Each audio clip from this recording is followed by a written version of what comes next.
Welcome to the first video for corporate power, monopolies, oligopolies, monopsonies, and the myth of perfect competition. As you have seen from previous lessons, workers and unions need to understand the kind of market power their firm or employer is facing. Understanding your opponent requires knowledge.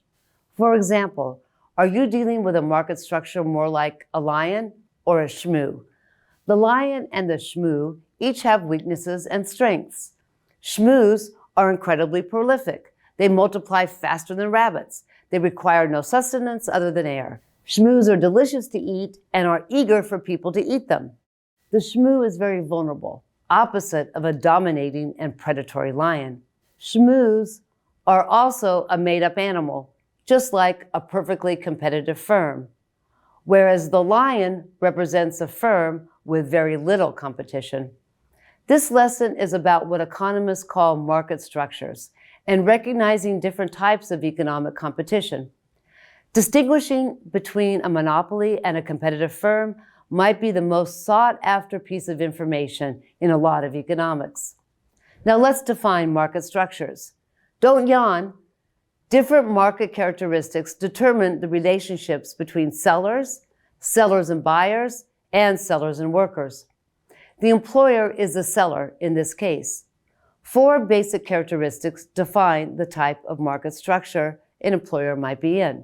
Here is a list of characteristics of market structures. It's real simple. The uniqueness or differentiation of the item or service sold is an important clue to the type of market the employer faces. The more unique the product, the more likely the employer has some monopoly in the market. That market power is subject to the whims of the consumer. Let's use Starbucks and the locally owned corner coffee shop as an example. You would be wrong to say, oh, they both sell coffee. They are exactly the same. One is part of a giant company with lines of credit and an incomparable national advertising budget. The local coffee shop relies on long hours by its tired owner. The ease or difficulty of entering and exiting the market is another characteristic. If there are big costs to enter the market, you might be dealing with a lion, a big barrier where the cost of entry may be large, not trivial. The distribution of market share for the largest firms determines how much market power that firm might have. The more market shares the largest firms have, the less competitive the market is. When you are bargaining for a higher wage, you want your firm to have fewer competitors. A Starbucks worker may want to unionize for better wages, even though they would prefer the employer down the street. But they know that customers are loyal to Starbucks brand, and if Starbucks must raise its price of coffee to pay higher wages, the customers won't necessarily leave. The small coffee shop might not have that kind of pricing power. Fourth, more customers compared to fewer benefits your employer. There are also 4 basic types of market structures. At one end of the scale is pure competition. At the other end is pure monopoly. In between are something called monopolistic competition and oligopoly. Your job is to figure out why oligopolies are best for worker power and why a competitive firm might be the worst. The first form of market structure is pure or perfect competition. And perfect competition is a fantasy, just like a shmoo. It is a market structure defined by many small firms competing against each other for the same customer and making the same product.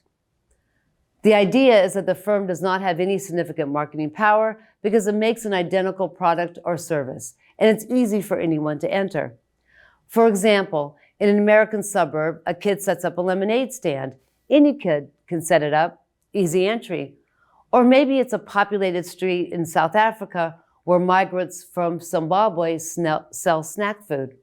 In the free market, economic models are part of a narrative that legitimizes economic policies.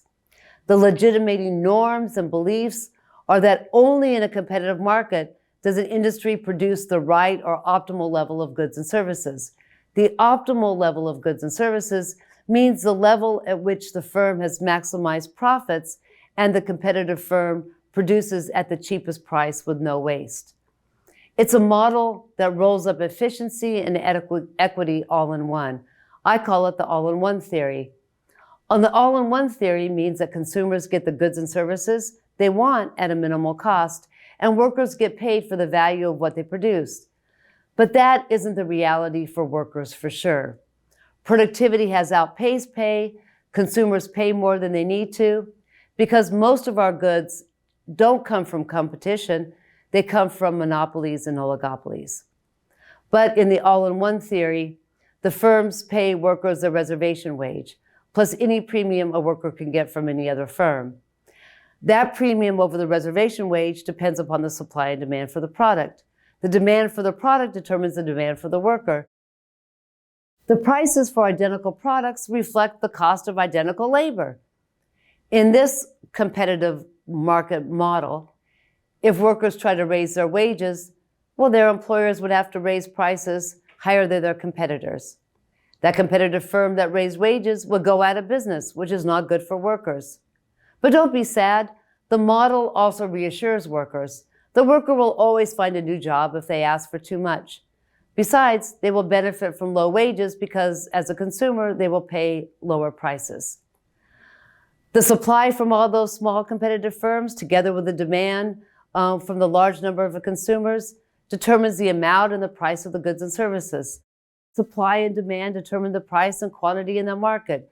There is no authority in this model, and there's no one powerful figure. The perfect competitive case is like a shmoo because it doesn't exist in the real world. The competitive market eats up firms like humans eat up the shmoos. It is the nature of competitive markets and firms in those competitive markets to come and go, live and die. Their survival depends on their sheer numbers and their replication. Some say the best examples of competition and market structures that look like competition are agricultural and craft workers.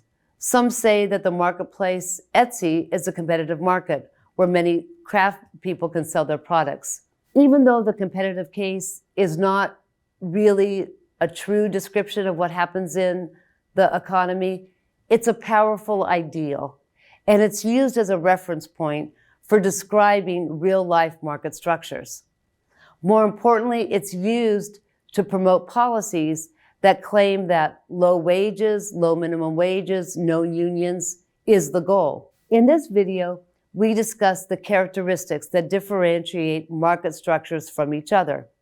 We identified 4 types of market structures, and we dove deeper into what a pure or perfect competition market structure is. In the next video, we will dive deeper into monopolistic competition, oligopolies, and pure monopolies.